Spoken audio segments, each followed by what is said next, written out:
Muy buenas tardes con todos. Reciban un cordial saludo de la Escuela de Turismo, Hotelería y Gastronomía de la Universidad Ricardo Palma, siguiendo esta tarde nuestro ciclo de conferencias que presentamos todos los jueves con temas importantes sobre nuestro qué hacer. Iniciamos el mes pasado nuestro homenaje y estudio y saber escuchar sobre los temas del Bicentenario. Y no quisimos analizar los temas del presente, sino el origen del Bicentenario de los años de inicio de la independencia. Tratamos la vez anterior una importante conferencia sobre Torre Tagle. Y luego de eso, porque vamos a seguir haciéndolo permanentemente los jueves que vengan, hemos tenido la suerte de que el doctor Fernando Rosas haya aceptado esta invitación para presentarnos un tema capital sobre el origen del Estado peruano, sus debilidades y su estructura entre los primeros 20 años de nuestra independencia. Así que esta tarde, creo, vamos a dar un salto para tratar temas históricos del Perú que con mucha frecuencia solemos olvidar. Quiero leer algunas líneas sobre el doctor Fernando Rosas Moscoso, para que ustedes sepan quién es nuestro personaje invitado esta tarde. El doctor Fernando Rosas es doctor en Historia de la Pontificia Universidad Católica, donde además ha realizado estudios de posgrado en la Universidad de los Estudios de Firenze, en Italia. Ha sido vicerrector de la Universidad de Lima, profesor visitante en universidades de Estados Unidos, Bélgica e Italia. Actualmente es profesor de la Universidad Ricardo Palma y director del programa de estudios básicos, además de docente de la Pontificia Universidad Católica. Él es exdirector del Museo Nacional de Arqueología, Antropología e Historia del Perú, asesor de asuntos culturales de la Organización de Estados Iberoamericanos, es ex vicepresidente del Comité Peruano del Consejo Internacional de Monumentos y Sitios Históricos y es presidente de la Sociedad Bolivariana del Perú. Pero creo yo que su palmarés se vuelve mucho más brillante con los trabajos y publicaciones y libros que él ha efectuado. Leeré algunos, por ejemplo, Hombre y el dominio de los espacios, mecanismos oníricos y temores en la expansión europea, Crisis e historia, algunas consideraciones sobre la economía de Europa occidental en los siglos XIV y XVII, del Río de la Plata al Amazonas, el Perú y Brasil en la época de la dominación ibérica, Perú y Europa, dos casos de historias conectadas, siglos XVI y XVIII, entre la historia, el periodismo y el presente, la conquista de Chile por los incas, y además es autor de artículos en revistas especializadas nacionales y extranjeras. Dicho eso, entonces, ustedes ahora sabrán que estamos tratando de un historiador con muchos pergaminos, muchas publicaciones y estudios, de modo que dejo con ustedes entonces en la sala al doctor Fernando Rosas. Adelante, profesor. Muchas gracias. En realidad me encuentro muy contento de ser recibido por una de las escuelas más queridas de nuestra universidad, con la cual hemos tenido relaciones muy positivas a lo largo de los casi 15 años que estoy dirigiendo el PEP desde su nacimiento. En ese sentido, entonces, sé que el terreno es fértil porque ustedes, especialmente los estudiantes, están, diríamos, muy involucrados en los procesos históricos, en la historia de nuestra patria, y además también por el hecho que, de alguna manera, pues el trabajo profesional que ustedes van a desarrollar a lo largo de toda su vida, ¿no?, está ligado a ese elemento que es la historia. Pero agradeciéndole muy especialmente al licenciado Carlos Villena por esta invitación, la reitero, Yo debo señalar un aspecto muy importante. Cuando se habla de historia, generalmente se acepta que, diríamos, uno aborda el tema del pasado, ¿no? ¿Correcto? En la historia, el elemento, el campo, la reflexión que se dirige al estudio y al análisis del pasado. Pero no es así. La historia también estudia el presente. Ese contacto lo definió, lo consolidó desde el siglo pasado, cuando un gran historiador, autor de una revolución historiográfica, señaló que para comprender el presente había que conocer el pasado, pero también para conocer el pasado habría que conocer el presente. Entonces, desde ese tiempo, ya la historia estaba ubicada dentro de un contexto también del presente. Pero a fines del siglo pasado, concretamente a partir de los años 80, ya aparecieron una serie de trabajos e investigaciones en donde se enfatizaba la importancia que para la historia tenía el futuro. Y se planteaba la figura de que también el futuro debía ser objeto de estudio de la historia.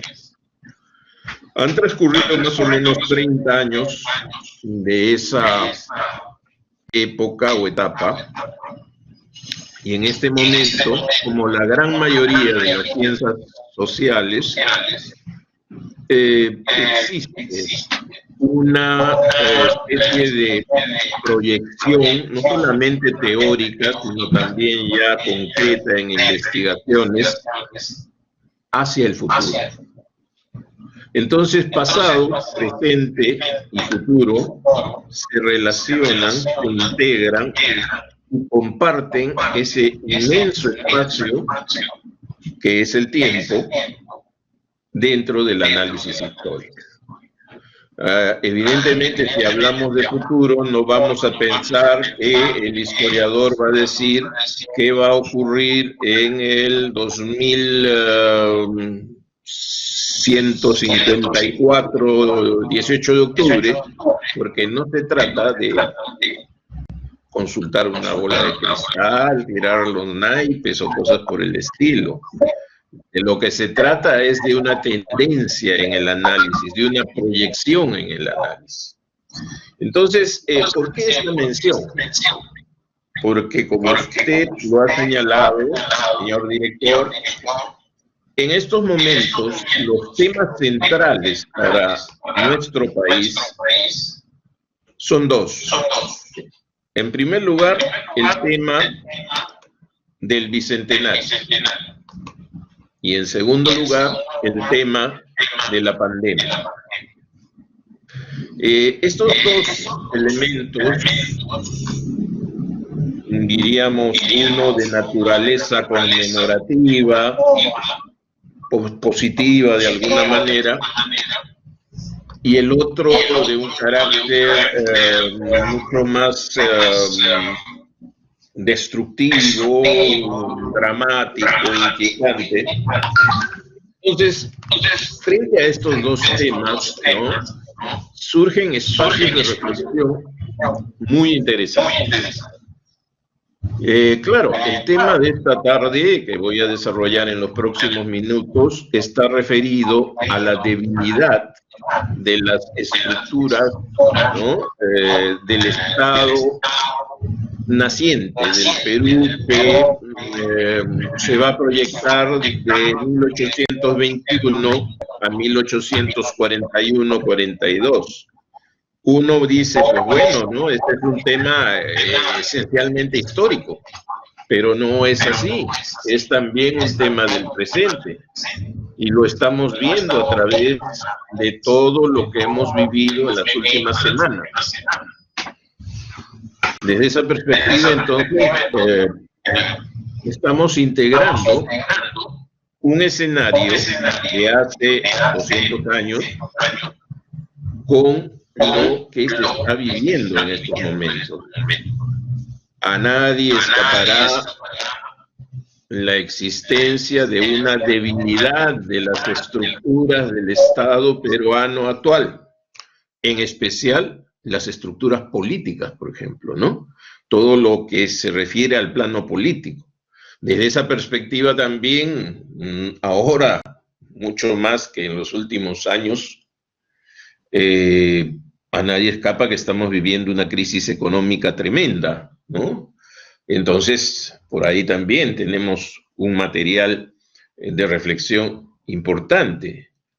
Y las tensiones sociales, generacionales, también están presentes.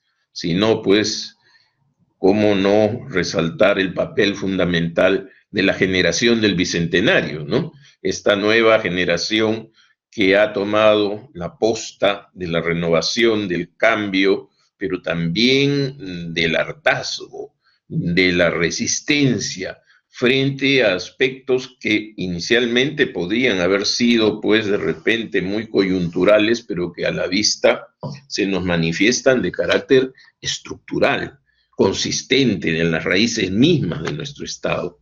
Entonces también en ese nivel y en ese plano, ¿no?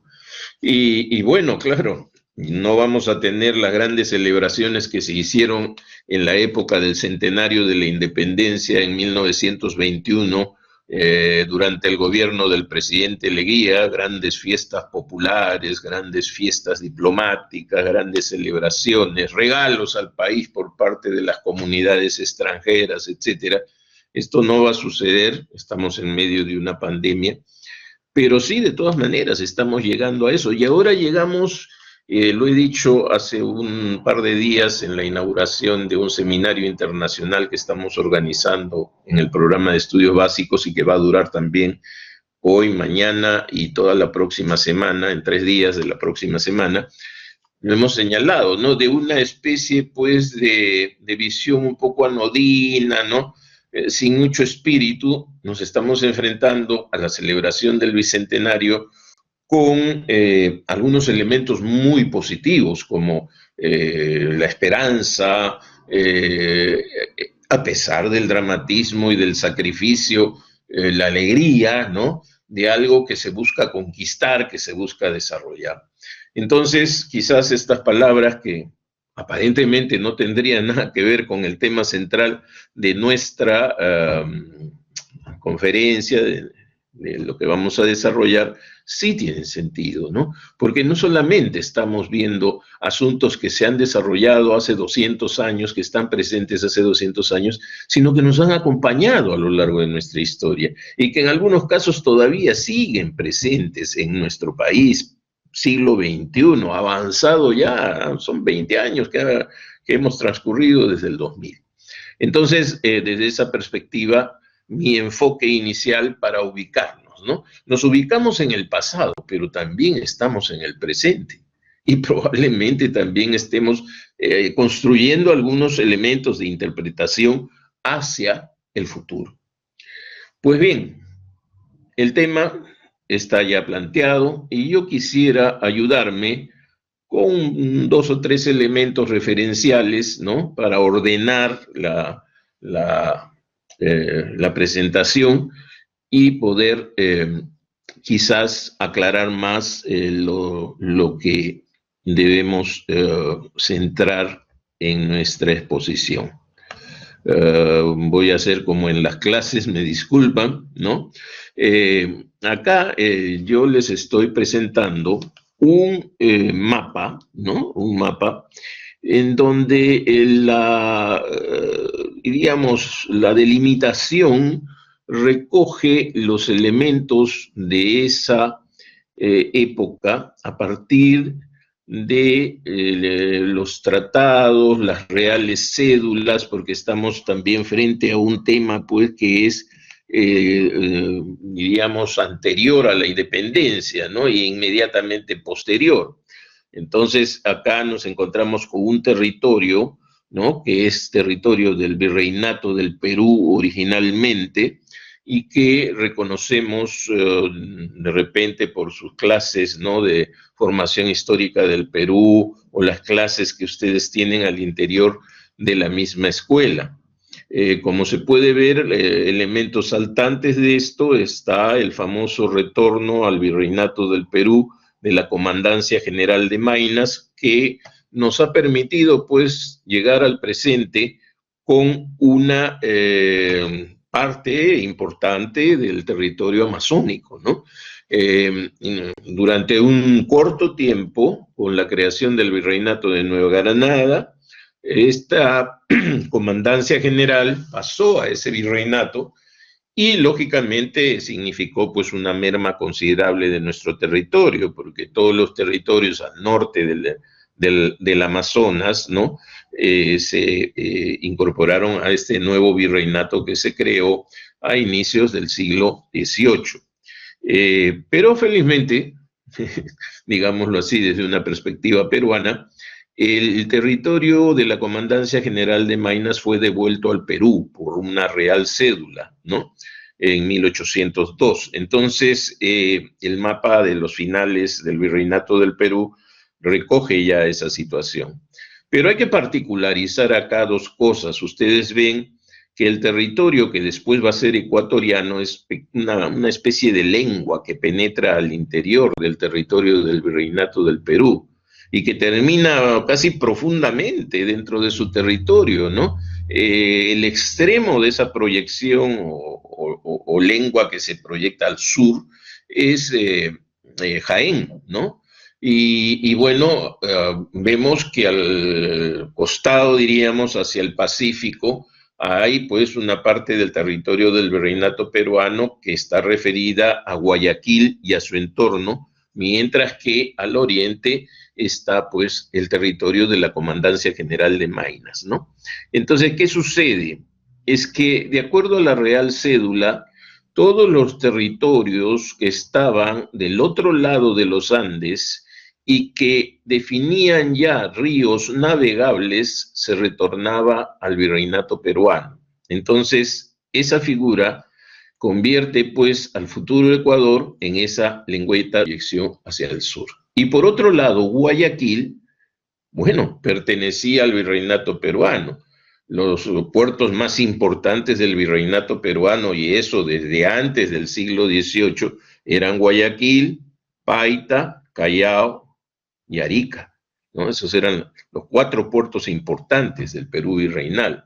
Entonces, eso era territorio peruano.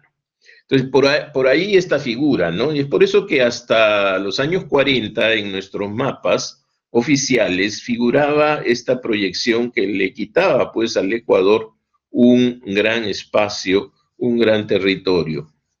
Correcto. Pero también debemos puntualizar que existe, diríamos, pues una situación especial definida a partir de los tratados entre España y Portugal con respecto a nuestra frontera del oriente. Ustedes ven ese famoso triángulo, ¿no?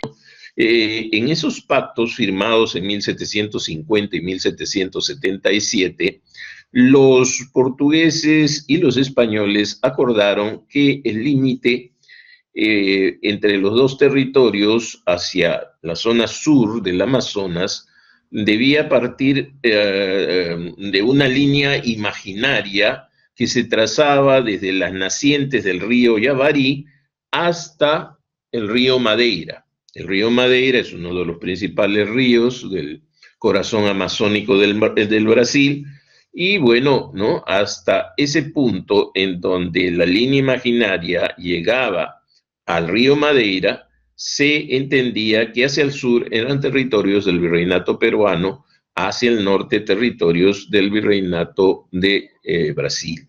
Entonces, por ahí, ¿no? Y también se seguía la frontera que se iba a definir a partir de la audiencia de Charcas, el actual territorio de Bolivia, ¿no? Pero también ahí hemos tenido una serie de situaciones posteriormente, que bueno, un curso de historia de los límites que se daba hasta los años 60, o llegó creo hasta los 70, inicios de los 70, recogía, ¿no?, a nivel de la secundaria. Bueno, ahora ya no existe ningún curso de historia de los límites, ¿no? A menos que se dé en la Academia Diplomática del Perú.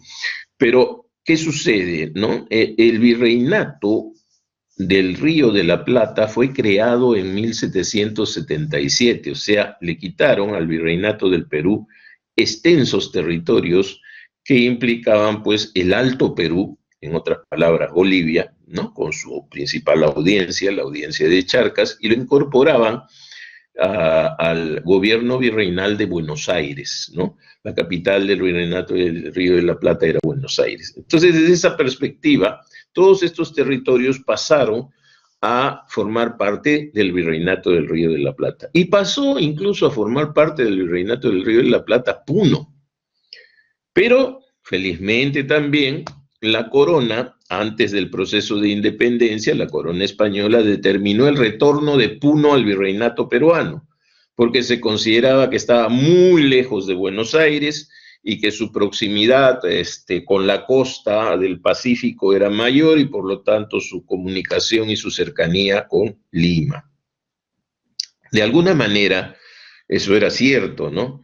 Pero también era cierto de que Lima se comunicaba con Buenos Aires con una facilidad tremenda, ¿no? Y podemos decir, y lo sostengo en algunos escritos o publicaciones que he podido realizar, que Buenos Aires, pues, hasta 1777 fue el puerto atlántico del Perú, ¿no?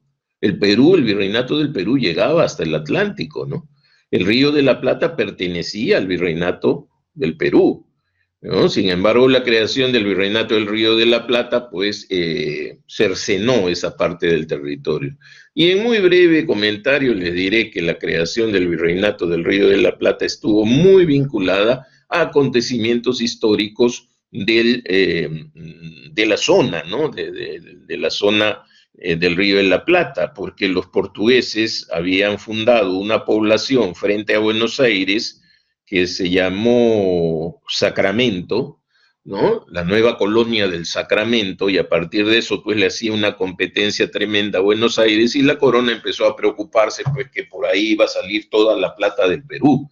Entonces, desde esa perspectiva tenemos una situación particular en el lado atlántico que determinó la creación del virreinato del Río de la Plata para darle énfasis al proceso de recaptura, diríamos, de tomar nuevamente esta colonia del Sacramento, que a lo largo de muchos años pasó de unas manos a otra y que finalmente terminó en manos de España, ¿no? Y es así que esa colonia del Sacramento es la que nos acerca en la actualidad al Uruguay, ¿no? Si uno va a Buenos Aires puede pasar, bueno, la última vez lo hice en Hovercraft hace ya algunos años, desde Buenos Aires hasta Colonia, ¿no? Que es la ciudad uruguaya en donde estaba esta población portuguesa. De alguna manera por ahí pues tenemos también una situación, y al sur la cosa se mantiene invariable. La provincia de Tarapacá es una provincia netamente peruana, Arica es su puerto mayor, claro, también hay otros puertos menores, pero diríamos pues, y no teníamos frontera pues con la Capitanía General de Chile, ¿no? Ni con, porque ahí llegaba el virreinato del Río de la Plata. Entonces fue un momento breve también que el virreinato del Río de la Plata tuvo una doble proyección. Los argentinos son muy nostálgicos con esa época, ¿no? Con esa etapa, tal es así que la historiografía argentina le tiene pues cierta distancia, ¿no? A los, diríamos, pues decenas, décadas, ¿no? De pertenencia con relación al virreinato peruano, pero parece como que no hubiera historia. Los argentinos piensan siempre a partir de 1777, ¿no? Y cosa curiosa, ¿no? Vienen muy poco a investigar acá al Perú, ¿no? Sus temas coloniales o virreinales anteriores a la creación del virreinato del Río de la Plata. Y si ustedes recuerdan, cuando se da la independencia del Río de la Plata en 1810, las primeras expediciones que mandan ellos para ir hacia el Perú, ¿no? Diríamos, ¿no? Contra los españoles que estaban en el Alto Perú, no era tanto como para ir al Perú, era para recuperar ese inmenso espacio, el Alto Perú, para el bueno, ya en ese momento las Provincias Unidas del Río de la Plata, o sea, recuperar ese territorio para la Argentina. Ese es un tema muy interesante. Hay un nuevo libro que ha llegado a mis manos que se llama Ni con Lima ni con Buenos Aires, en donde se plantea claramente la situación de Bolivia frente a este problema. Entonces, ustedes han visto pues este escenario, ¿no? Y miren pues qué cosa es importante acá. Lamentablemente la mirada a la Amazonía se pierde, ¿no? En la inmensidad del bosque amazónico, pero sí tenemos ahí una costa enorme, ¿no? Que resguardar, porque eso también es frontera, ¿no? Es una frontera que se tenía que cuidar. Cuando el Perú nace a la vida independiente, y nos vamos un poquito más en el tiempo, ¿no? Acá, por ejemplo, voy a hacer el traslado. Eh, el mapa en sí ha cambiado muy poco, porque estamos en el Perú de 1825, o sea, ya estamos en el centro de nuestro tema, ¿no? de desarrollo. Acá ustedes ven que los cambios no se dan ni al oriente ni al sur, los cambios se dan especialmente en el norte, ¿no? En donde ya no está el virreinato, perdón, de Nueva Granada, sino está Colombia, ¿no? La Gran Colombia.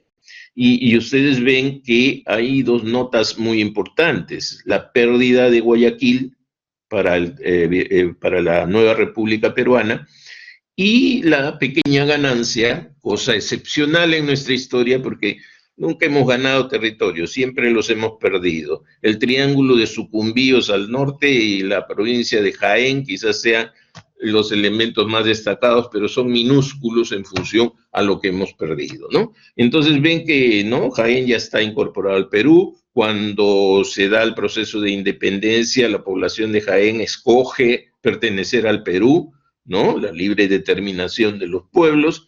Y cuando San Martín se va a reunir con Bolívar en Guayaquil, se encuentra pues con que ya la figura de la ocupación y de la presencia de las tropas bolivarianas en Guayaquil han determinado de facto ya su pérdida para la República Peruana. Yo quisiera hacer también una especial aclaración, porque siempre me ha estado rondando, ¿no?, en la cabeza hacer un libro sobre Chiloé peruano. No sé si ustedes han escuchado hablar de la isla de Chiloé, en Chile, en el sur. Esa isla fue territorio peruano hasta después de la independencia. Ese territorio peruano se perdió por una realidad concreta. Chile estaba al frente, Chile estaba al norte, Chile estaba al sur, Chile estaba en la costa, hacia la costa oriental, y entonces, bueno, se perdió, pero Chile dependía directamente del virreinato del perdón, Chiloé dependía directamente del virreinato del Perú. Entonces, ese es un espacio tan desligado, pero que tiene un sentido profundo desde el punto de vista de la defensa del Pacífico. Alguna vez será una historia sobre eso, sí que, bueno, yo creo que ya el tiempo se me está agotando y hay tantas cosas que hacer, pero definitivamente es una etapa muy interesante, ¿no?, para la historia del Perú. Y eso se abandonó, porque al final, pues, cuando se instala acá San Martín, empieza el protectorado, pocas consideraciones se tuvieron con ese lejano territorio y al final la República de Chile lo tomó, ¿no? También poco se podía pedir en una etapa en donde las tropas chilenas y argentinas estaban acá en nuestro territorio, ¿no? Y cuando llegó Bolívar, ni se preocupó, pues, del tema de Chiloé, ¿no? El único presidente peruano que tuvo cierta preocupación por Chiloé fue Castilla, ¿no?, que he recogido por ahí en alguna de las líneas de nuestro gran historiador Basadre, envió o pretendía enviar una misión para que recogiera documentos del Archivo de Indias que sustentasen, ¿no?, la posición peruana para un futuro reclamo de la isla de Chiloé a Chile. Bueno, eso no se dio, pues, ¿no?, como tantas cosas que no se dieron, pero finalmente es algo que podría ser de interés para nosotros. Entonces, ese es el Perú que nace a la vida independiente. Ese es el territorio peruano. Ahora bien, esta disquisición o estas reflexiones rápidas, porque el tiempo es tirano, ya nos llevan al siguiente elemento que también se los presento para ordenar, ¿no?, nuestras ideas. El título que le he dado a este análisis es la debilidad de las estructuras del Estado, 1821-1841. Ustedes tienen acá una lista de algunos elementos representativos. No es, diríamos, pues, la lista, ¿no? Hay muchos elementos más que lamentablemente por sus características ya más particulares, etcétera, ¿no? Hemos tenido que dejar de lado. Pero acá tenemos lo fundamental, lo básico, pienso yo, tocando aspectos políticos, económicos, sociales e incluso hasta de estructuras mentales. Bien, el orden tampoco no es, pues, digamos, pues, el que debería brotar de un análisis concienzudo, muy fino, ¿no?, de todos los temas, porque hay algunos más importantes que otros, que tienen una preeminencia que incluso llega hasta el presente. Sin embargo, están ahí, de alguna manera, presentados para que ustedes tengan, ¿no?, el instrumento de análisis básico para comprender una etapa muy, muy difícil de nuestra historia. Entonces, nos vamos a analizar estos elementos. En primer lugar, la ausencia de cuadros administrativos. Imagínense, el Perú nace a la vida independiente en medio de una guerra. No estamos, pues, dentro de un proceso de debate ideológico. No, señor, es una guerra. Hay una fuerza expedicionaria que ha llegado a las costas del Virreinato del Perú, se han desembarcado tropas, hay una reacción de las fuerzas realistas, y entonces todo eso que genera un desajuste enorme en el funcionamiento administrativo del Estado. Y a lo largo de estas entradas y salidas de las tropas realistas y las tropas patriotas de Lima, los desplazamientos que generan las tropas patriotas, primero desembarco en Paracas, después, diríamos, proyección hacia el norte, retroceso de los españoles hacia la sierra, retorno a la costa y recuperación de Lima, posteriormente nuevo retroceso hacia la sierra, Cusco, capital del Virreinato del Perú. En ese momento está recuperando el Virreinato del Perú todo el Alto Perú, eso no debemos olvidar. Fueron breves años, muy cortitos, pero Alto Perú y Bajo Perú volvieron a unirse dentro de esta estructura final del Virreinato peruano. Entonces, ¿por qué? Porque Cusco, pues, fue la capital del Virreinato, ¿no? No era Lima. En los momentos en que estuvieron brevemente los españoles de regreso en Lima, no montaron acá todo el aparato administrativo político, ¿no? Lo dejaron funcionando en Cusco, y después, en su último retroceso, pues, ni qué decir, ¿no? De ahí partía todo. Incluso acabo de escuchar una conferencia en nuestro seminario internacional de un exalumno mío sobre la cuestión de la historia militar en esa etapa de la guerra de independencia, y él decía, pues, que en Cusco se organizaron, pues, centros de producción de pólvora, de armamento y todo, para poder proveer de elementos de defensa, ¿no?, a las fuerzas realistas. Interesante el asunto, pero ¿qué sucede? Un caos, pues, de los cuadros administrativos. Los funcionarios públicos se dispersaron. Imagínense los del norte peruano, totalmente aislados. Las proclamas de independencia se sucedían en diferentes poblaciones, lugares del norte, ¿no? Y esto me hace recordar también en este seminario, que yo les recomiendo que asistan, después les voy a dar las coordenadas, porque dura toda la próxima semana todavía.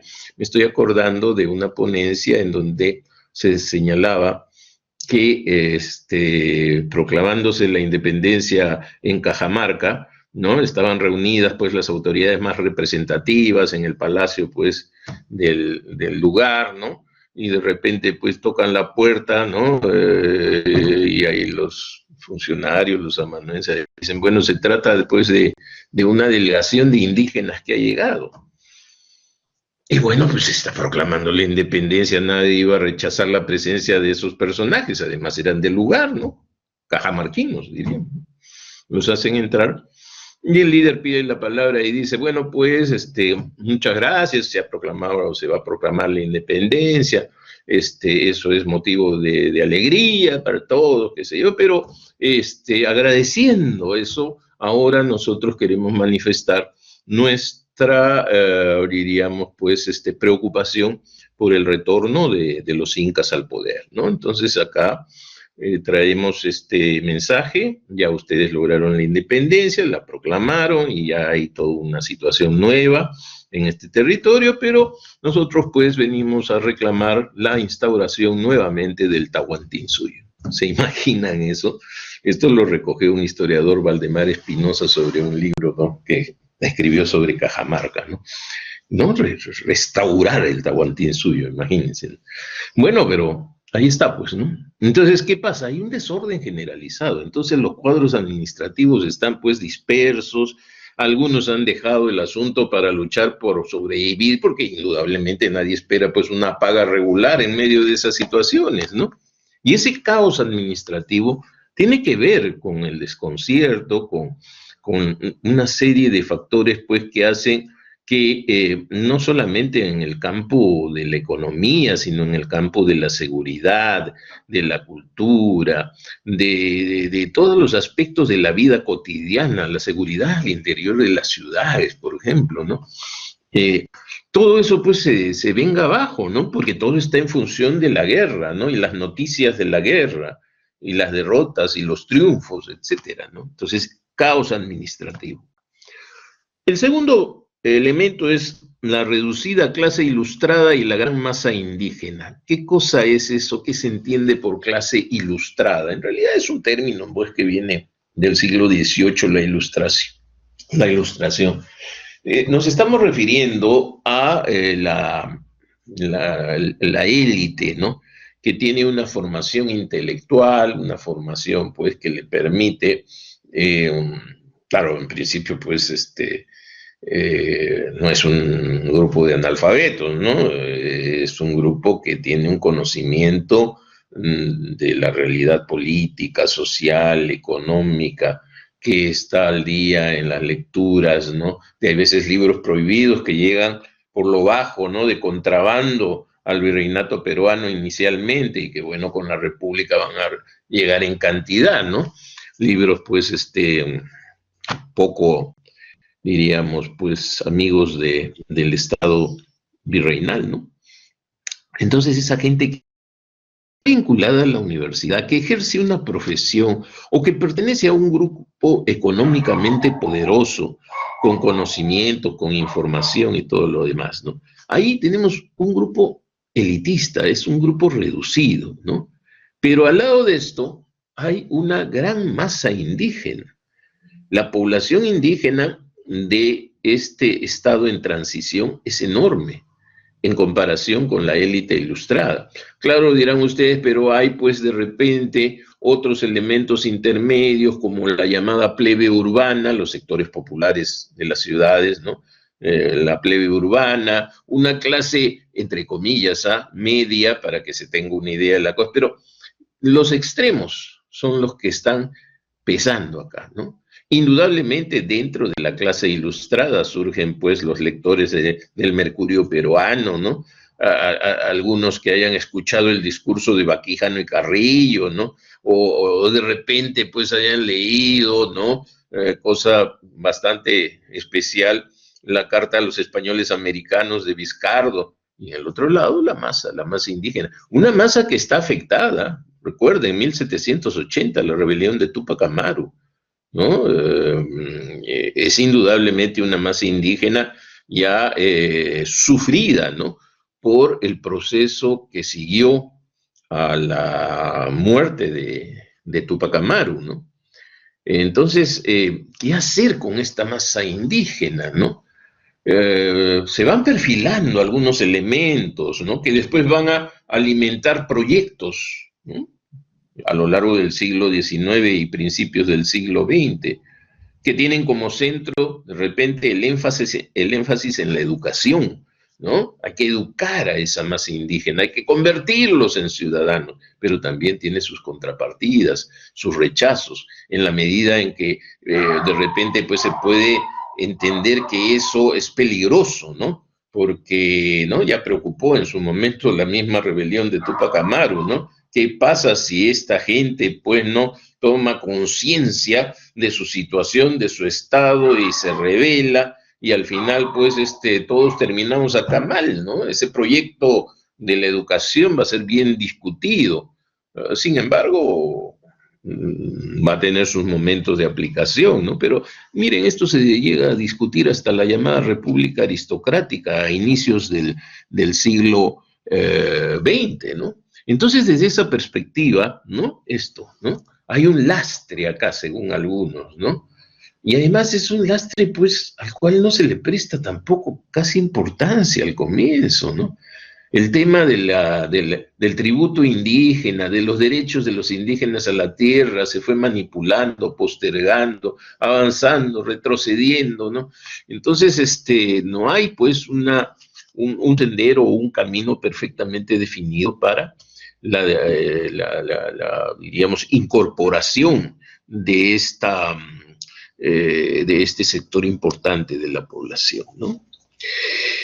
El tercer elemento, ya lo hemos visto al hablar de los territorios, ¿no? Del primero del virreinato y después de la república, la falta de integración física. Ahora estoy haciendo un artículo sobre las rutas terrestres y marítimas en esta etapa de la independencia para el libro, nuestro libro de la Universidad Ricardo Palma, con ocasión del bicentenario, ¿no? Me han encargado, por ejemplo, ese tema. Y realmente viendo las referencias, ¿no? Los informes de los viajeros en esas épocas, observo pues que viajar por el Perú era un drama, ¿no? Había pues una falta de integración física total. Desplazarse por el camino de los valles, le decían el camino de los valles o el camino de los llanos también, a lo que podríamos llamar pues la Panamericana de esa época, ¿no? Esta carretera que en el siglo XX poco a poco va a integrar toda la costa peruana, ¿no? Desde el extremo norte hasta el sur. Pues bueno, había un camino de los llanos que seguía desde Guayaquil hasta Tarapacá, ¿no? Pero que casi terminaba en Arica. Entonces, en ese camino, pues el viajero se encontraba con ríos, ¿no?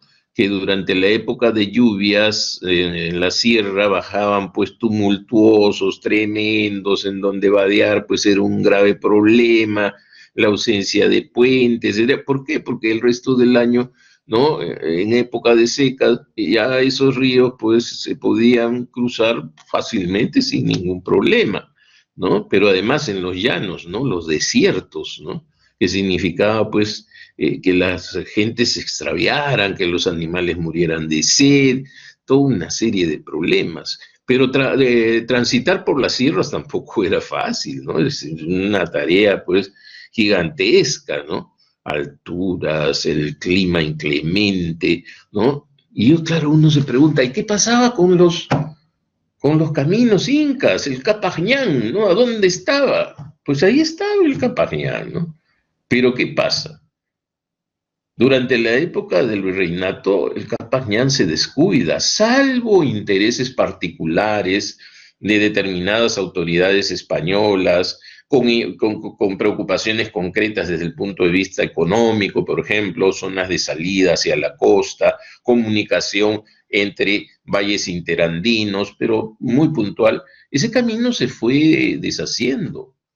Yo recuerdo con mucho cariño, ¿no? Que estando en la universidad, en la especialidad de historia, un profesor, el doctor José Antonio del Busto Uturburu, gran maestro mío, nos llevó por acá, por Cieneguilla, a caminar por un camino incaico, por parte del Capañán. Y lo hicimos. Éramos un grupo de 12 o 13 que estudiábamos historia en esos momentos y caminamos por el borde del cerro a media altura por un camino perfectamente construido, ¿no? con piedras, en donde con seguridad uno se desplazaba, había algunos desniveles, los escalones tallados, ¿no? Entonces imaginábamos esto por todo el Perú. ¡Qué maravilla! ¿No? Y así era una maravilla. Pero durante el virreinato, como digo, salvo algunos intereses particulares, eso se fue descomponiendo. Y he encontrado en las menciones de los viajeros, especialmente extranjeros, durante los años que van de 1820 al 30, referencias pues de cómo el camino incaico se ha destruido, de cómo antes, decían, los tambos incas eran una maravilla, con aguas cerca, muy cómodos, etcétera, y los tambos republicanos, ¿no? Los tambos que se improvisan después eran pues un desastre, sucios, malolientes, ¿no? Entonces uno ve pues cómo, ¿no? Eso se va descomponiendo lentamente.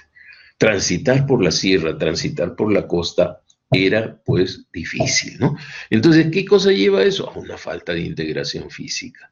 ¿Cómo va a nacer a la vida independiente un país que no está integrado físicamente?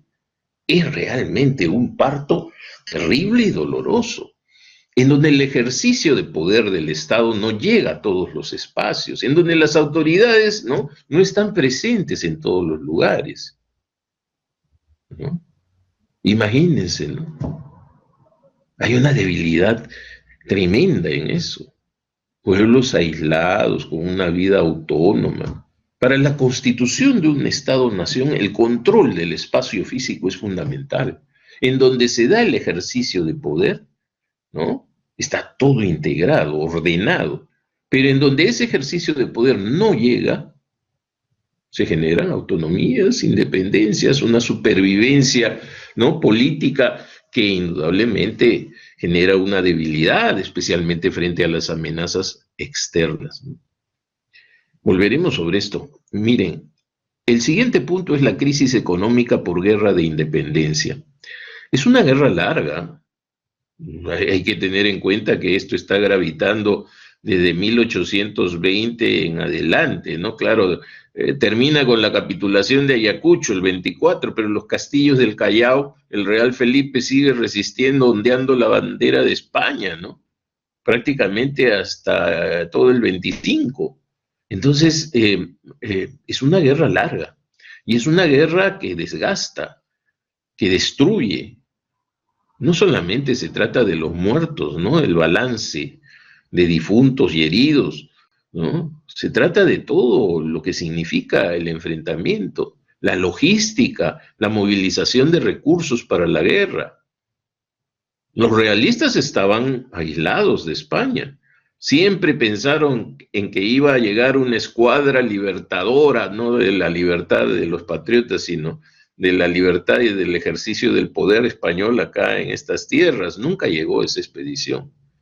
De alguna manera, esas fueron esperanzas frustradas. Hubo un intento, pero que no cuajó, y España no estaba en condiciones pues de hacer ese esfuerzo militar tampoco, ¿no? En todo caso, se necesitan alimentos, se necesitan animales, se necesita de todo, ¿no? La pérdida de los objetos litúrgicos de las iglesias, ¿no? Que a voluntad se entregaban para la defensa de la patria, o que se expropiaban, se requisaban, ¿no? Para defensa de las fuerzas realistas, o viceversa también, se expropiaban y se requisaban para la defensa de la patria, ¿no? Entonces, todas estas cosas nos llevan pues a recordar que existía una parálisis económica. Lo único que siguió funcionando más o menos dentro de estas vicisitudes de la guerra fueron las aduanas. ¿Por qué? Porque evidentemente, ¿no? Llegando al dominio y al control del espacio marítimo del Pacífico, la escuadra libertadora, ¿no? Con marinos distinguidos, ¿no? Como Cochrane, por ejemplo, ¿no? Ya pues permitieron el flujo de productos, la llegada de barcos, y entonces pues se aplicaban impuestos, tributos. Quizás los funcionarios administrativos más felices en esos momentos eran los que trabajaban para aduanas, porque veían su pago más o menos regular, porque había un ingreso para el Estado, ¿no? Independiente, etcétera. Pero es lo único. Todo lo demás es, pues, todo esto va a saltar después en la época del guano, ¿no? Cuando inicialmente a Castilla se le ocurre la consolidación de la deuda interna, que es toda la deuda de la independencia con respecto a los peruanos mismos, el Estado peruano le debía a peruanos, y que Echenique pues terminó en un gran escándalo, porque al final lo que se pensaba que era pues una cifra y salió 3 veces más, 4 veces más, y al final el mismo Castilla tuvo que hacerle la revolución a Echenique para sacarlo, porque decía que se estaba regalando la plata del Estado, en fin. Entonces nos encontramos con un país postrado, ¿no? Económicamente. Al hablar de las fronteras, el siguiente punto, dilatadas, indefinidas, nuevamente recordamos nuestro mapa, ¿no? Yo digo siempre, ¿qué hubiera pasado si el Estado peruano desde muy temprano, ¿no? Haciendo un esfuerzo pues enorme, sobrehumano, ¿no?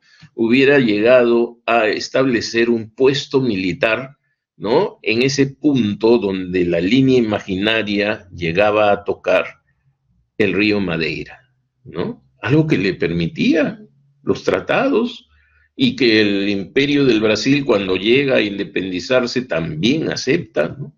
Y hubiera establecido ahí un puesto militar, y hubiera llevado de repente colonos, y hubiera, imagínense, para el Perú, ¿no? Extraordinario, ¿no? Una proyección gigantesca. Nadie se ocupó de eso. Esas fronteras dilatadas de esa línea imaginaria nunca fueron circuladas por peruanos, y era territorio peruano. La penetración peruana estaba, diríamos, pues, siguiendo algunos cauces de algunos ríos, ¿no? En el caso del río Madre de Dios, ¿no? Pero diríamos, pues, eso era terreno de nadie. Y lógicamente, al final, eso revirtió a otros estados vecinos, ¿no? E incluso en la misma Bolivia se tomó el derecho de entregarle al Brasil territorios que correspondían al Perú, ya estando independientes, ¿no? Bueno, también el Perú tuvo esas cosas, ¿no? De entregar cosas que le pertenecían, o no que no le pertenecían, sino sobre las cuales no ejerció, diríamos, una presencia física, ¿no? Además, también, ¿no? Nos vamos a enfrentar en guerras, ¿no? Contra los vecinos, ¿no? Pero ya eso lo veremos en unos minutitos. La cuestión es que las fronteras, pues, eran dilatadas, ¿no? Entonces, teníamos un territorio gigantesco y indefinidas en muchos casos, ¿no? Porque de alguna manera, claro, una línea imaginaria puede tomarse a manera de una definición, pero en el terreno, ¿eso qué sucedía? Pues era imposible de demarcar, ¿no? Cuando se pusieron a delimitar la frontera, las autoridades españolas y portuguesas se armaron expediciones. O sea, se enviaron personas, científicos, ¿no? Para definir esas fronteras.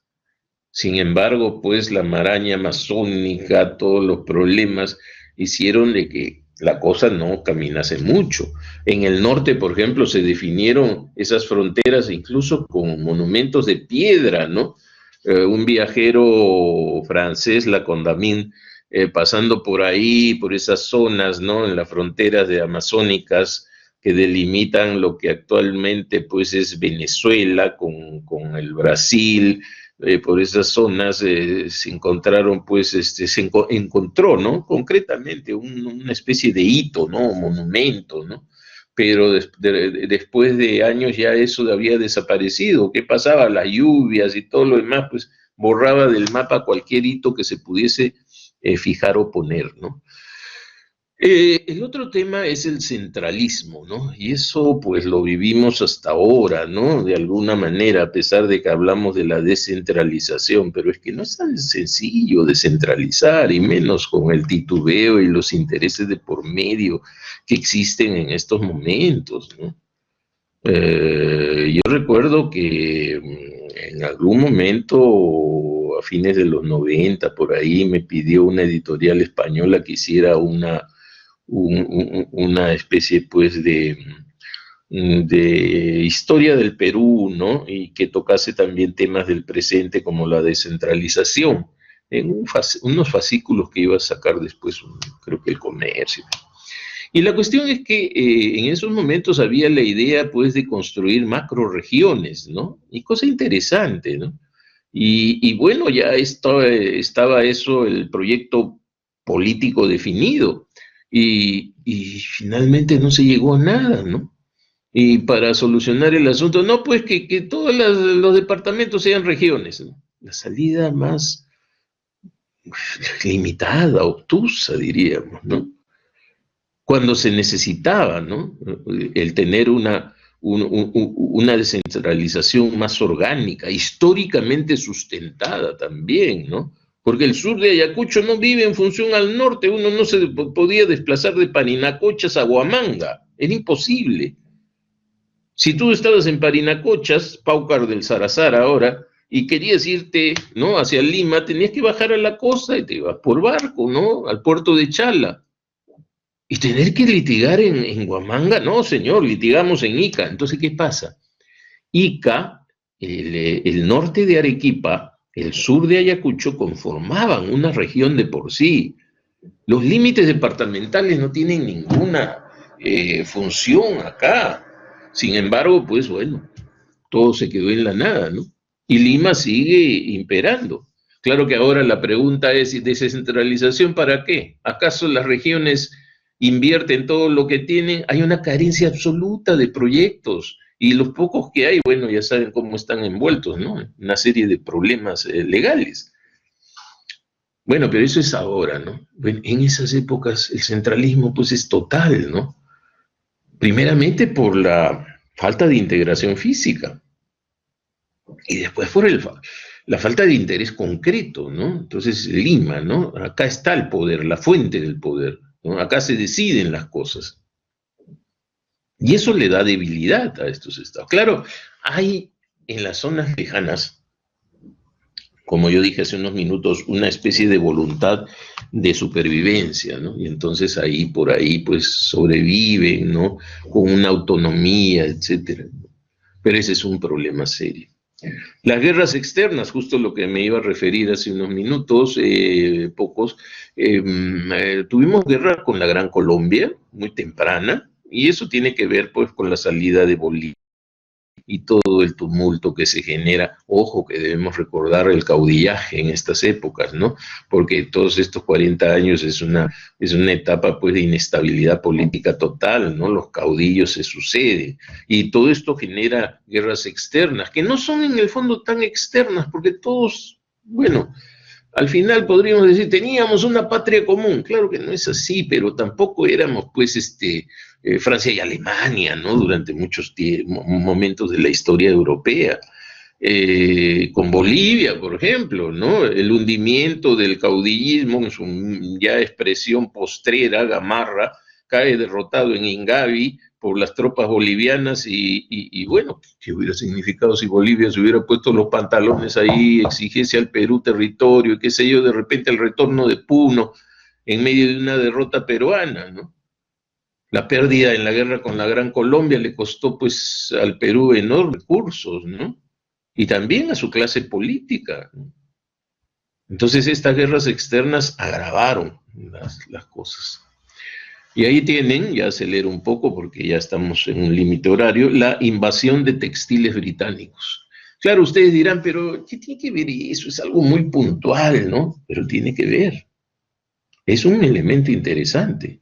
Ustedes saben que desde la época del virreinato nosotros teníamos un triángulo productivo textil extraordinario que iba definido así: Cusco, Puno, Arequipa. Y en el interior de ese triángulo y en las zonas periféricas de ese triángulo había una industria textil muy desarrollada. Además, los peruanos pues teníamos una historia textil riquísima, ¿no? Pueden ustedes retroceder hasta Paracas, ¿no? Los mantos de Paracas, las gasas Chancay, los tejidos, ¿no? Incas, ¿no? La lana de Vicuña, maravillas. Entonces, nosotros éramos un país textil por excelencia. Y desde los obrajes virreinales salían productos, el obraje era el centro de producción textil, ¿no? Lo que diríamos la fábrica de tejidos. Salían productos para diferentes zonas del virreinato del Perú.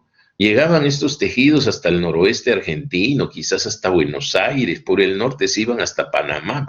Por si acaso Panamá también era parte del territorio del virreinato del Perú. Cuando se crea el virreinato de Nueva Granada, perdimos Panamá. Se convirtió en provincia de Colombia, pero no le quedó mucho tiempo, porque después los norteamericanos asusaron la independencia de la República de Panamá para tener facilidades con el famoso Canal de Panamá, y perdió pues Colombia-Panamá, ¿no? Y para compensarla los norteamericanos, ¿no? Presionaron a Leguía, pro-norteamericano, y les dimos, después de que le habíamos ganado la guerra, les dimos el territorio que va entre el río Caquetá y el río Putumayo, ¿no? Cercenamos eso. Y encima la cereza, ¿no? Que ahí corona el postre, le dimos el triángulo de acceso al Amazonas, ¿no? Terrible, bueno, pero ya. Entonces, claro, y cedimos Leticia, ¿no? Una ciudad peruana, totalmente peruana, tradicionalmente peruana. Claro, pues eso sigue un poco esa línea de pensamiento. Recuerdo en la guerra del Cenepa, uno de estos presentadores de televisión, o creo que era una dama, decía, pero oye, ¿para qué estamos pues matándonos por unos cuantos monos y unos árboles, ¿no? Realmente, ¿no? Ni qué decir, ¿no? Bueno, entonces, ¿qué pasa? Esa gran producción textil que alimentó durante el virreinato, ¿no? Se viene abajo con la independencia. ¿Por qué? Porque lógicamente los británicos, primera potencia en el mundo, el Imperio Británico, 1821, nos querían pues como mercados para sus productos, y acá llegaron pues con fuerza, ¿no? Y ahí viene la fascinación de lo importado, pues, ¿no? Esto viene de ultramar, ¿no? Qué importante, qué bonito, qué diferente, no, esto es chusco, no.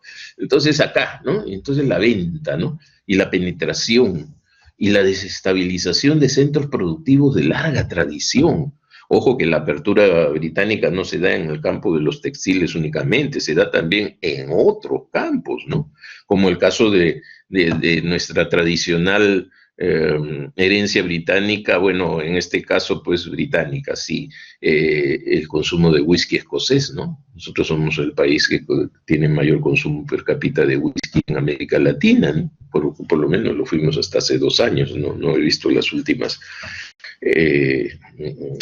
análisis o estadísticas al respecto. La cerveza también, ¿no?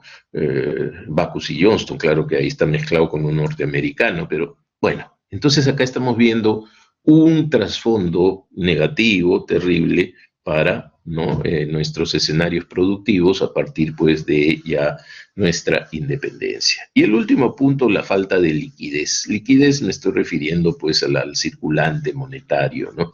Ustedes deben recordar que con la guerra de independencia, pues los productores mineros de inmediato pues clausuran sus minas, las cierran, las esconden. Claro que hay algunas que era imposible de esconder, ¿no? Pero ¿de dónde se sacaba la plata, el metal precioso para la moneda, ¿no? Además, los españoles también, cuando se retiran a la sierra, se llevan cantidad de plata monedada, ¿no? Y por otro lado, Potosí, que si bien ya no producía mucho, seguía estando en manos de los españoles, ¿no? Claro que ya en ese momento las minas de Cerro de Pasco estaban produciendo más, y en Puno también, pero de alguna manera todavía el control del metal precioso pues todavía seguía en manos españolas. Recién a partir de la capitulación de Ayacucho la cosa cambia. Entonces, ¿qué pasa? El mismo protectorado tiene que hacer circular papel moneda, ¿no? Que no va a ser bien recibido, indudablemente, ¿no? Entonces, esto también está afectando la situación económica de la joven república. Pues miren, si ustedes suman todos estos elementos, y ya les he dicho que hubieron otros más, se van a encontrar pues con un panorama bastante negativo en el nacimiento de nuestra república, ¿no? Y muchos de estos elementos, como les dije al comenzar, se proyectan hasta el día de hoy, ¿no? Claro, ya a través de estertores o ramificaciones, pero de alguna manera estamos aquí. No he mencionado los temas del debate político que inicialmente engloban a los monárquicos con los liberales republicanos. No hemos tomado en cuenta también otros aspectos de la vida social, ¿no? El bandolerismo, el contrabando, en fin. Entonces, ¿no? Hay mucho pan por rebanar, pero quería pues aproximarme con alguna organicidad a este tema gracias a la invitación que he recibido, ¿no?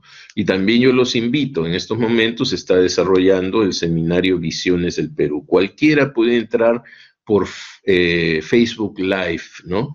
Y en todo caso pueden enviar a la facultad la información, ¿no? Al respecto, pueden contactar con...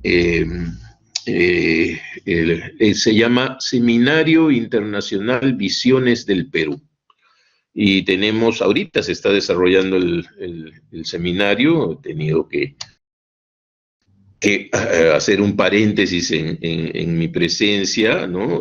Allí y así, ¿no? Entonces ustedes pueden tener ahí material e información de primera. Están presentes 3 de los 4 grandes peruanistas, ¿no? Españoles. Ya hablo uno con la inauguración, donde estuvimos con el rector Juan Marchena. La próxima semana habla la profesora Ascensión Martínez Reaza, especialista en el tema de la independencia y de España en el Perú.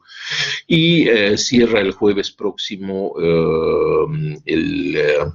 diríamos, pues, uno de los peruanistas notables del actual Manuel Chust, ¿no? Entonces, quedo a disposición de ustedes. No sé, mi anfitrión, qué dirá don Carlos, para si hay preguntas o lo que ustedes tengan previsto para cerrar esta oportunidad especial que me han dado, la cual agradezco mucho.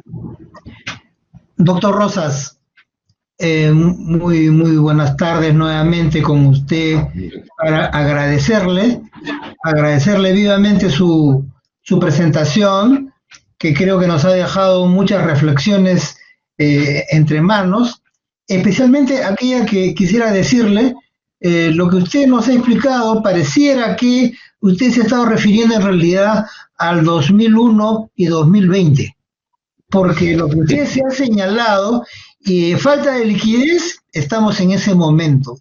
Invasión de textiles británicos, invasión de textiles chinos. El centralismo, ya usted lo ha explicado. La crisis económica, la falta de integración física, la reducción de la clase ilustrada, de la masa indígena, más o menos por ahí, luego de 200 años. Quiere decir de que sus reflexiones nos ayudan a apuntar a que 200 años después, los grandes temas de fondo no han tenido cambios sustantivos y nos han llevado a la tierra prometida. Creo que ahí ha habido un problema gravísimo que la generación de hoy recibe por herencia, lo que ha pasado en 200 años sin cambios. Ellos ahora tendrán que construir los propios cambios, por eso que salieron a las calles las semanas pasadas, y seguramente cuántas calles más serán testigos de la nueva generación que salgan a buscar el nuevo Estado que seguramente están buscando. De modo que lo que usted ha señalado, profesor Rosas, es bastante profundo y nos deja ahora con más problemas para poder seguir meditando y reflexionando sobre este tramo de la historia que usted ha señalado. Quería yo referirme, hacerle una preguntita mientras que llegan las otras, y es esto, doctor Rosas. Usted se ha referido a un libro, Ni Lima ni Buenos Aires.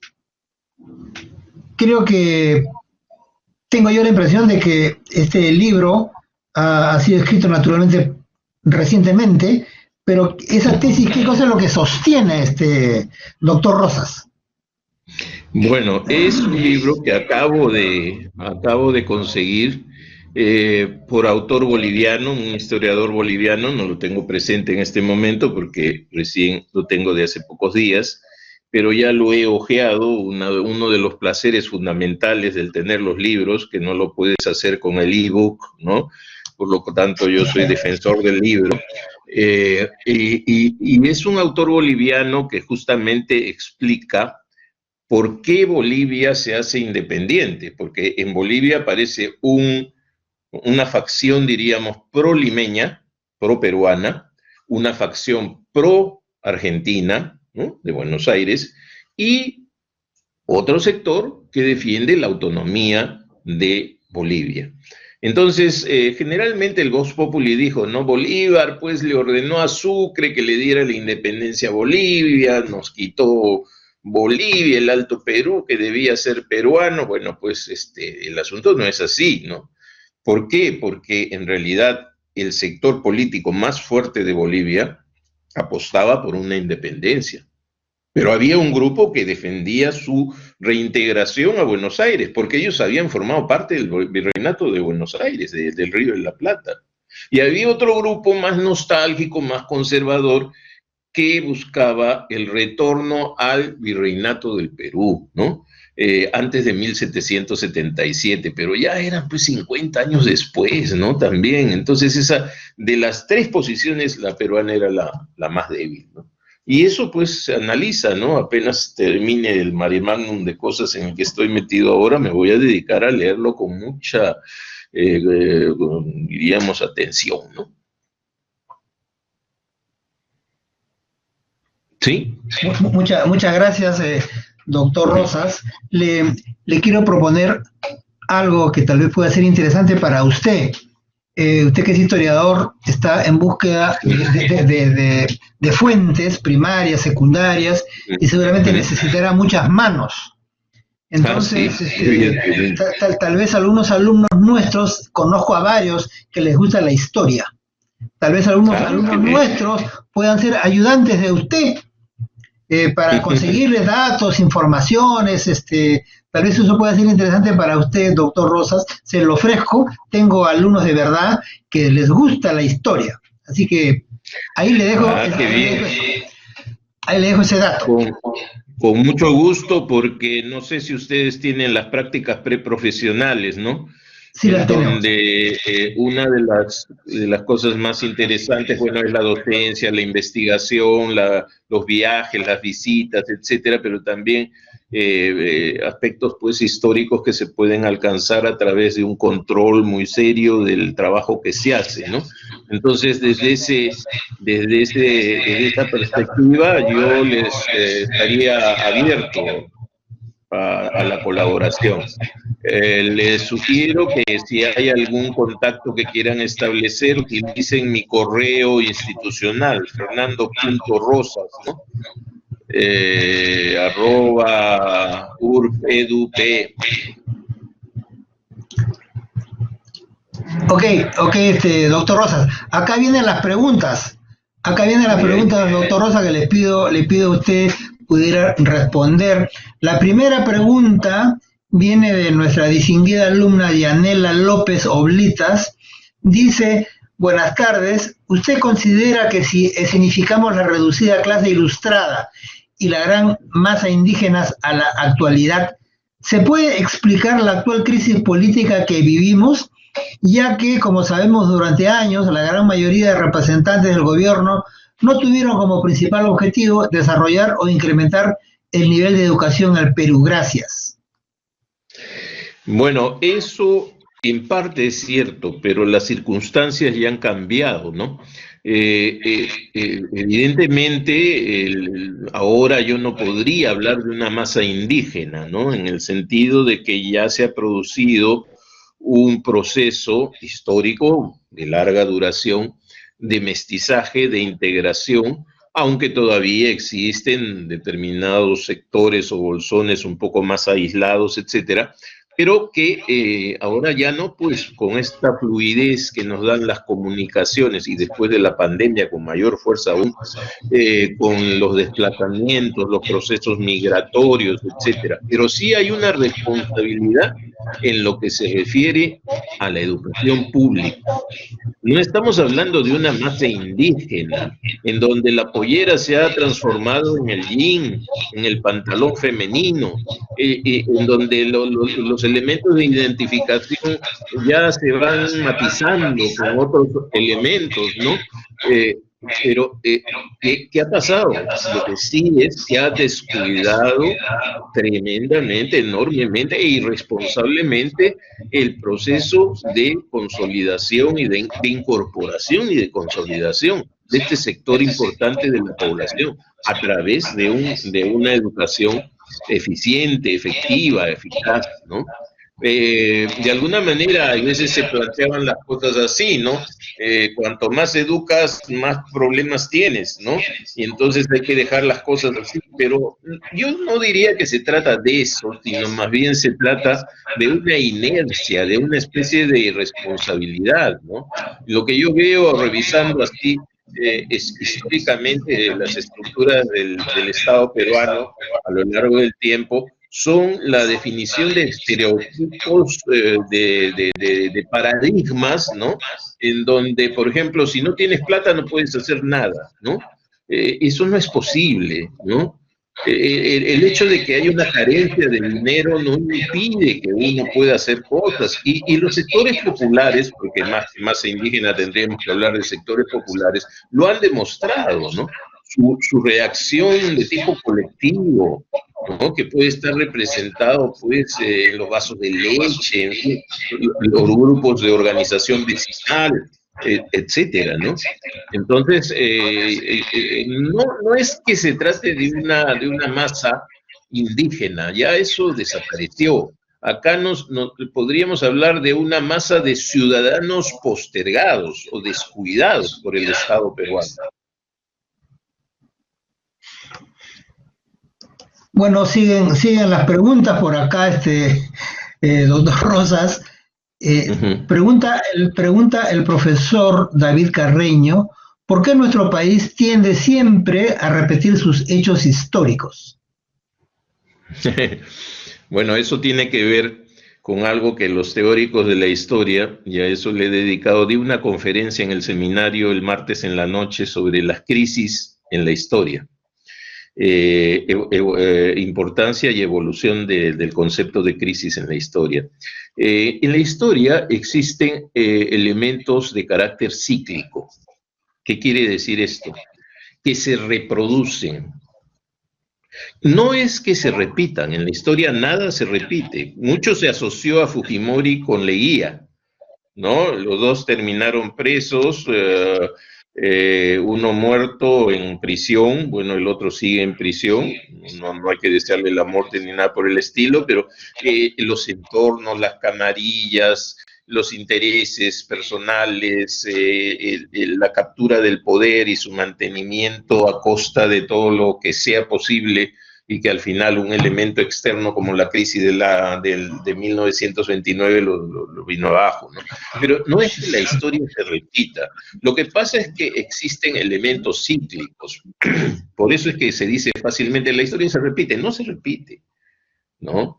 Hay un proceso de reaparición de ciertos elementos, ciertas tendencias, ciertas fuerzas, ¿no? Que hacen que se vea una apariencia de repetición, pero el Perú de 1929-30 no es el Perú de 1990-2000, ¿no? Es otro mundo, ¿no? Sin embargo, hay circunstancias, hay elementos, ¿no? La palabra que se pueda señalar y que reemplace la repetición debe ser clave en ese sentido, ¿no? Es una especie de reconstitución. Es algo que se reproduce, pero no exactamente con las mismas características. Esto, en el campo de la historia económica, ha determinado la existencia de ciclos que son perfectamente analizados, ¿no? Los ciclos de Kondratiev de 50 años, perdón, los ciclos de Juglar, los ciclos de Kitching. Entonces, desde esa perspectiva, tenemos estos elementos, ¿no? Pero como digo, la historia no se repite. ¿Pero qué hace que se reproduzcan algunos de los elementos anteriores? Yo he reflexionado en algún momento sobre estos aspectos teóricos, ¿no? Y pueden ser elementos de larga persistencia. Yo he introducido dentro de mi esquema de análisis de las crisis, perdón, un factor que antes no se había hecho, especialmente por los grandes teóricos, el historiador belga Leopold Génicot, por ejemplo, y es la resiliencia. ¿Recuerdan esta palabrita que ahora está de moda? Que es la resistencia a los cambios, ¿no? Y que incluso demuestra adaptación a los cambios y que impide la liquidación total de un estado de cosas que aparentemente en crisis puede ya generar una desaparición, una decadencia, una ruptura. Esa resiliencia, esa resistencia, está siendo cada vez mejor estudiada. Entonces, ¿qué nos da? Una especie de vasos comunicantes, ¿no? A través del tiempo, un tejido de elementos, ¿no? Como circuitos que van perdurando. En muchos casos son positivos, porque la resiliencia sí es un concepto que involucra fundamentalmente lo positivo, pero también hay elementos negativos. Esto es lo que yo pienso en torno a la crisis, ¿no? Cuando uno habla de crisis, uno puede decir, ah, bueno, es todo lo malo, la crisis, pues inestabilidad, caos, esto que el otro, pero no. Toda crisis tiene dos caras, la cara positiva y la cara negativa. Si no acepto eso, estoy negando la existencia de la crisis en sí. Siempre las crisis dejan algo, o matan lo que debe morir, o transforman lo que debe sobrevivir. Y entonces así hay pues elementos que se proyectan en el tiempo y que generan posibilidades de desarrollo, de crecimiento, ¿no? Pero también algunos que están ahí como filamentos pues empobrecidos por el tiempo, ¿no? Oxidados, ¿no? Y casi desconectados, que van a ser negativos. Y a partir de eso puede decirse, ¿no? Vox populi, la historia se repite, pero enfatizamos, no se repite. Sí. Gracias, profesor Rosas. Una nueva pregunta de la alumna Keila Mendocilla, que dice, ¿qué libro recomendaría para poder tener una visión más abierta de la historia del Perú, ya que tengo entendido que hay mucho más de lo que enseñan básicamente en nuestra historia? Esa es una pregunta bien difícil de responder. Yo diría pues que claro, ¿no? Te puedes leer los tomos de la historia de la República de Basadre y vas a encontrar pues una fuente de información extraordinaria, maravillosa, llena de estímulos para abordar una serie de temas, pero también pues quién se lee todos esos tomos, ¿no? Si quieres tener algo sobre el virreinato, te puedes pues, leer, qué sé yo, pues el padre Vargas Ugarte ha escrito cosas muy bonitas, hay una sensibilidad hacia al tema muy interesante, importante, pero un libro, yo no encuentro una síntesis realmente. En algunos casos, por ejemplo, ahora me gusta mucho, y eso sí se los puedo decir, hay un libro colectivo que fue publicado en el Cusco sobre el Perú antiguo, ¿no? Sobre la parte pre-inca e inca, en donde abre un artículo de Luis Lumbreras. Este artículo, diríamos, pues, tiene una síntesis brillante de todo el pasado prehispánico, ¿no? Si a mí me dicen para acercarme al mundo prehispánico, y es la lectura de 30 páginas nada más, ¿no? Ahí tengo, por ejemplo, una visión muy, muy interesante. Para acercarme al virreinato, ¿qué cosa podría ser? Sí, mire, el virreinato es el patito feo de la historia peruana, ¿no? Porque siempre al virreinato se lo ha colocado entre paréntesis, ¿no? Saltamos del sol de los incas al sol de la república. Y adentro, ¿qué hay? Pues, ¿no? Oscurantismo, religiosidad, todos los desastres, explotación, ¿no?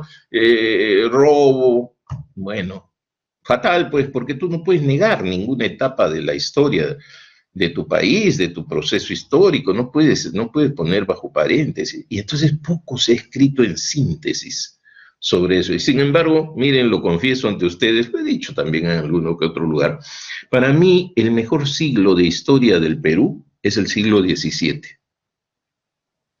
El siglo XVII es un siglo extraordinario para el Perú. Se hablaba del Perú en Malaca, se hablaba del Perú en las Islas Cabo Verde en África, se hablaba del Perú, qué no decir, en Brasil, en Norteamérica, se hablaba del Perú en el Japón, en Manila, las Filipinas, el momento cumbre. ¿Conocemos el siglo XVII? Ni idea.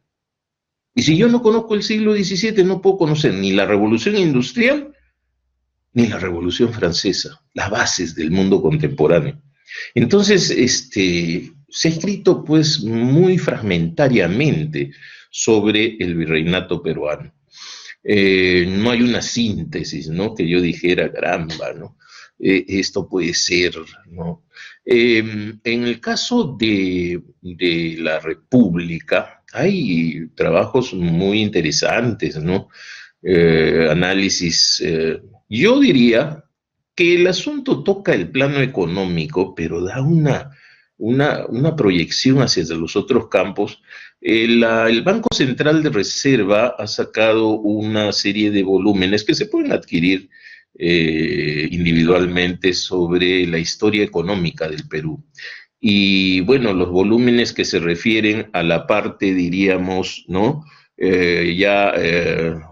Roxana Pérez Carranza me está mandando, sí, pues, los volúmenes referidos a la independencia en adelante, ¿no? Carlos Contreras, sí, es uno de los historiadores más lúcidos por ahí.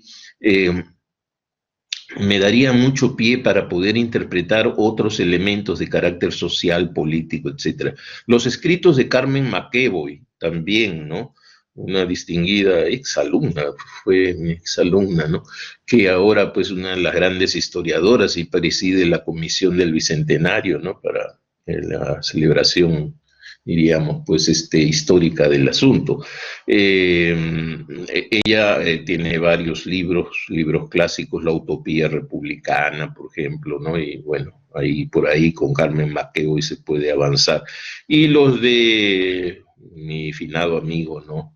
Alberto Flores Galindo, uno de los grandes historiadores peruanos de la República, ¿no? Alberto murió muy temprano, muy joven, y tuvo varios libros interesantes, importantes, ¿no? Entonces, si ustedes van circulando generacionalmente por ahí, pues, ¿no? Se van encontrando con ciertos hitos, ¿no?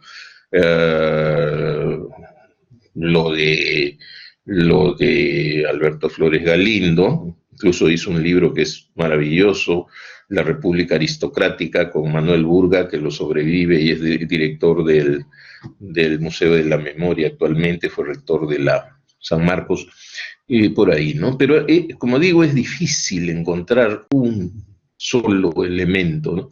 Mosca Azul, una editorial, hizo hace ya, ¿cuántos años? Como 40 años, ¿no? Una síntesis en donde contribuían varios autores, ¿no? Que cogían diferentes temas de la historia del Perú. Ahí podríamos encontrar quizás algo un poquito más manual, ¿no? Para esto. En todo caso, yo les recomiendo que en la bibliografía de nuestro curso Formación Histórica del Perú, deben ahí darle una revisión, la pueden pedir al PEP, ¿no? Al correo institucional del PEP, que se los puede dar la facultad, y yo voy a hacer pues que nuestra secretaría les haga llegar un ejemplar.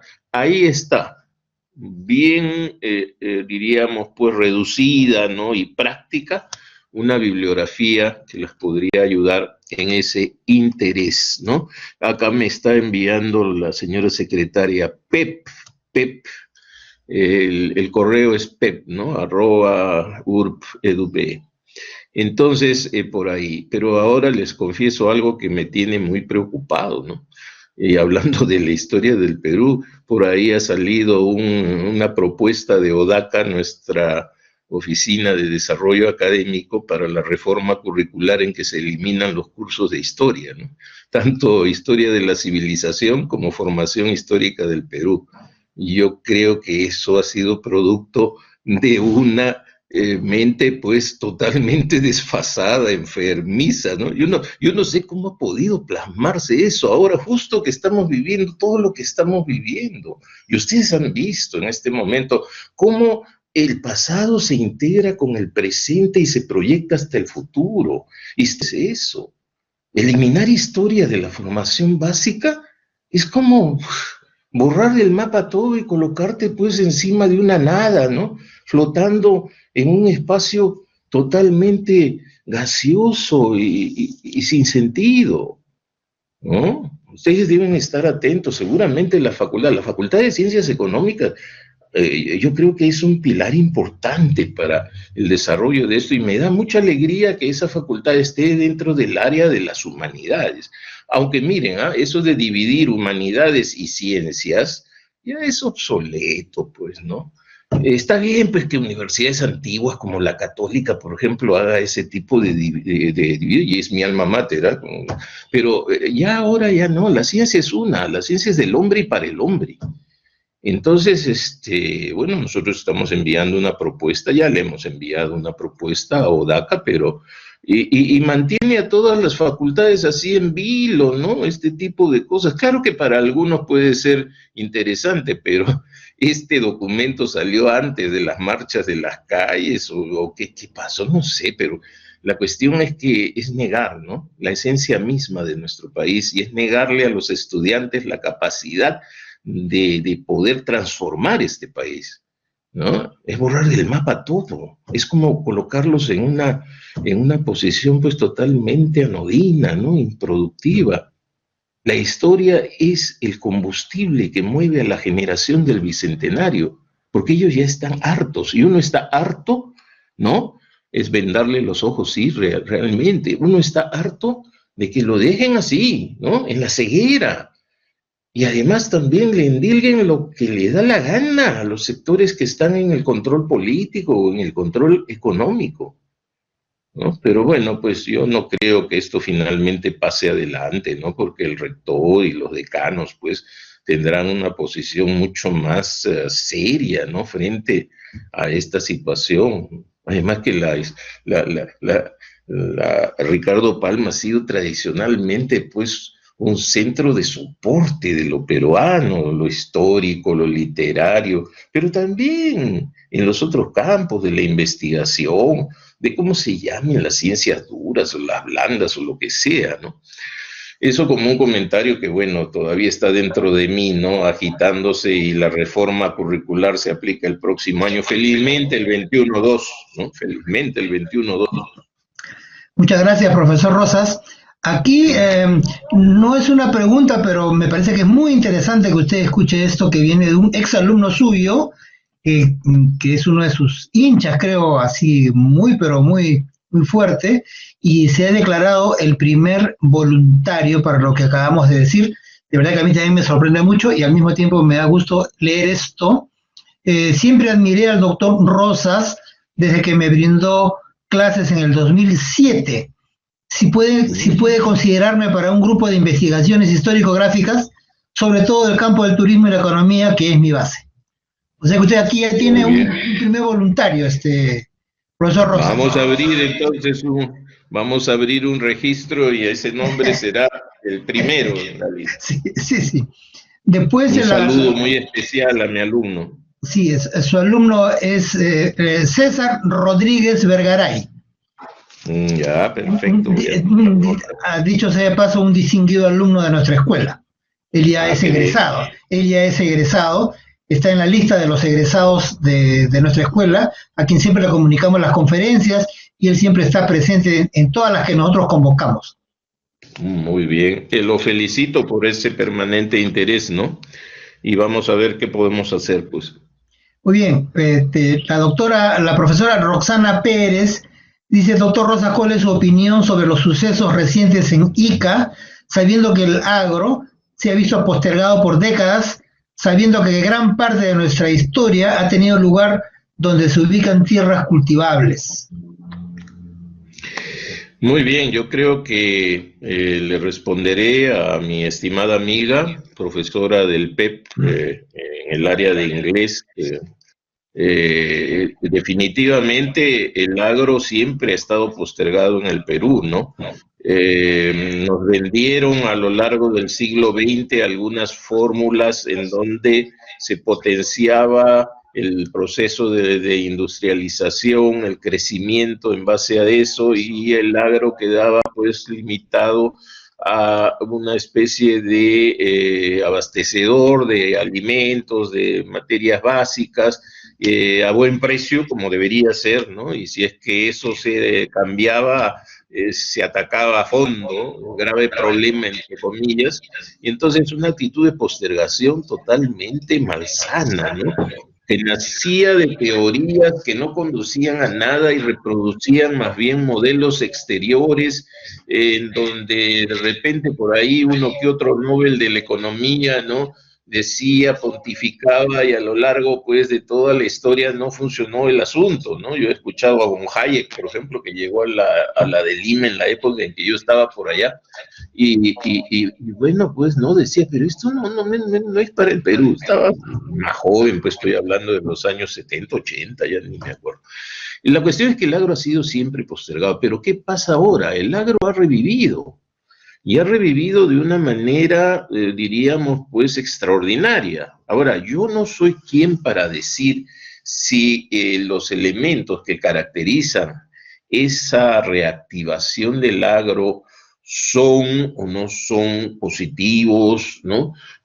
No enfoco el tema desde el análisis interno mismo de los elementos fundamentales de la producción agrícola, pero eso sí veo que las tierras se han expandido, se han ganado, que la cantidad de recursos que ingresan al Estado y también a las firmas pues, privadas que están involucradas en eso se ha incrementado enormemente, pero siempre cuando se producen este tipo de situaciones, ¿no? Que pueden estar reflejadas también en el campo minero, cuando también en ese contexto hay pues una tradición histórica que debería ser conocida, y no se conoce bien.